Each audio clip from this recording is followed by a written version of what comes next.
much as I want to give courtesy to the former president and the senator, Bato de la Rosa, the former president would look into his own heart and realize what he has done in the past 6 years. Sa pagpapatuloy ng pagdinig Si Benny Abante naman. Sir, Pastor, alam mo, wag kang kasi masyado nagpapaniwala dun sa mga ini-interview niya dyan. Kasi parang sinasabi niya, as much as I want to give courtesy sa mga kay Presidente Duterte dahil dating Pangulo at kay Senator Bato, parang ang dating look into your heart, parang mo na sinasabing guilty na kaagad. Diba? Sir, there are always two sides of the story. Ha? Laging dalawa yan. Hindi pa pwedeng yung problema kasi, madaling maniwala kung sila lang yung nakakausap nyo. Maganda siguro, tama naman yung idea na sige, patawag ninyo. Okay yun, sir. Wala namang problema yun.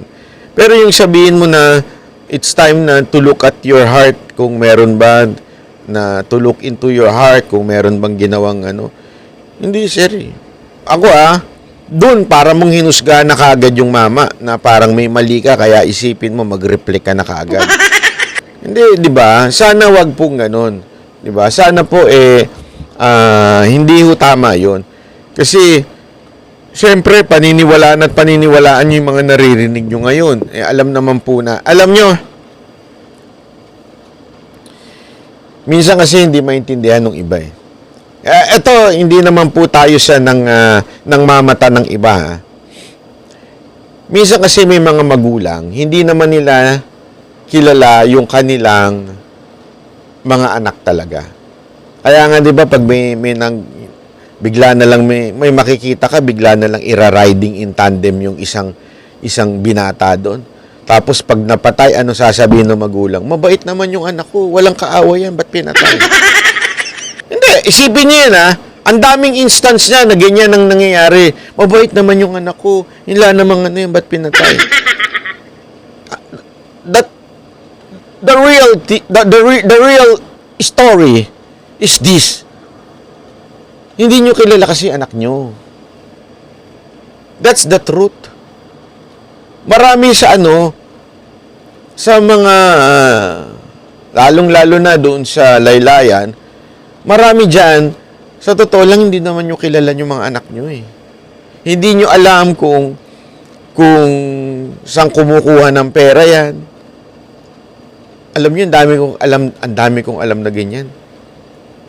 Kaya nga, sorry to say pastor pa naman to si Abante.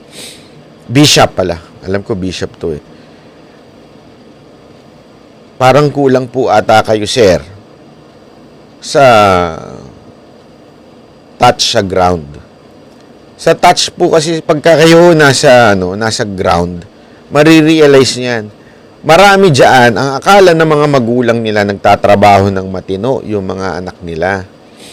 Pero hindi nila alam, sumesegue sa pagtutulak.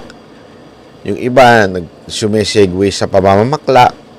Yung iba na nagiging pokpok nang hindi nila alam. At eventually, maraming nakakaaway. Kasi tandaan nyo, nung panahon ni Duterte, nag-unsehan Nag-unsehan ho itong mga distributor, mga tulak, yung mga nagbebenta. Nag-unsehan po sila. Tapos, yung mga involved o yung mga supporter o yung mga protector pala, hindi supporter, protector na mga pulis, inunahan na nila yung kanilang mga asset, yung kanilang mga tao sa ground kasi bago pa sila isumbong. Na sila, nagtumbahan na sila, as in, nagurgura na sila. Tapos, tayo, naakala natin ng bait-bait ng anak natin. Oo, mabait sa inyo yan. Totoo naman mabait sa inyo. Sa katunayan, kaya nga nagtulak dahil sa inyo Bakit? Inanakan. Nag-anak-anakan wala kayong trabaho.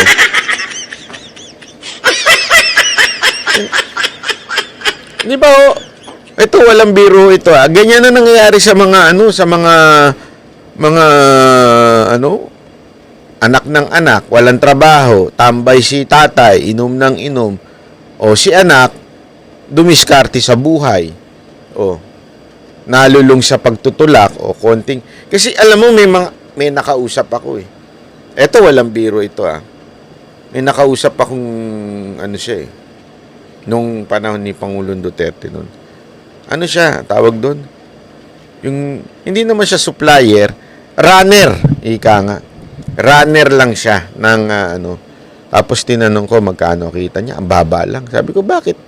Bakit ka pumapayag? Pandagdag. Hindi man ako gumagamit eh. Mabait ako. Hindi ako gumagamit. Ano lang naman to? Pandagdag lang. Ano ba naman yung ibibigay mo? Abot mo lang dun. Di ba? Sabi ko nga, swerte mo. Hindi ka nadali.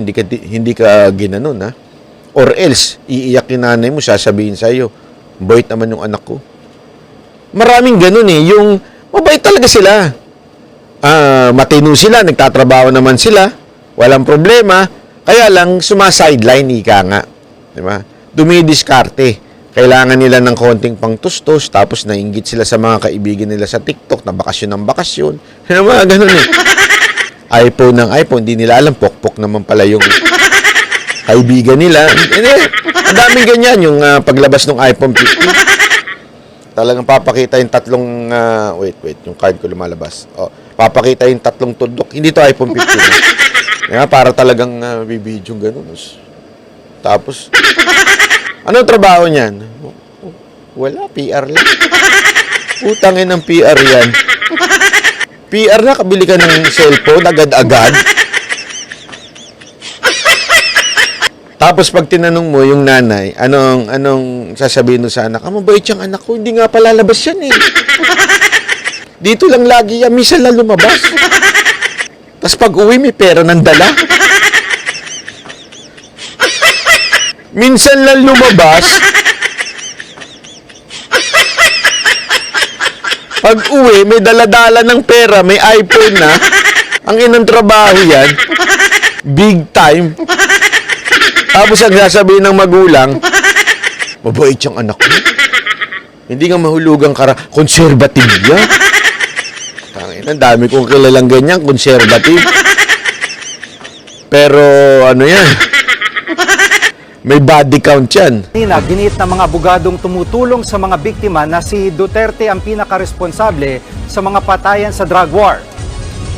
We have on record until 2022, you have the president saying that he was responsible for these killings. He is taking all accountability for these killings. And in fact, we also have a video recently that we unearthed that, where he says that his only crime is extrajudicial killings. Iimbitahan din ng komite si dating Senador at Justice Secretary Laila De Lima na unang nag-imbestiga sa tinatawag na Davao Death Squad. Bakit hindi niyo imbestigan si Junel, no?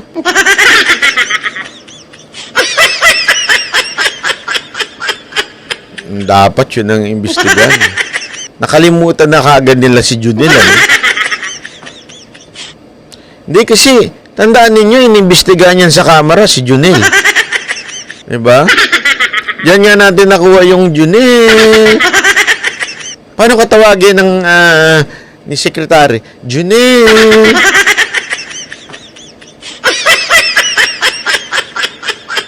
Diba? Yun ang imbestigahan nyo. Nakalimutan nyo na kaagad.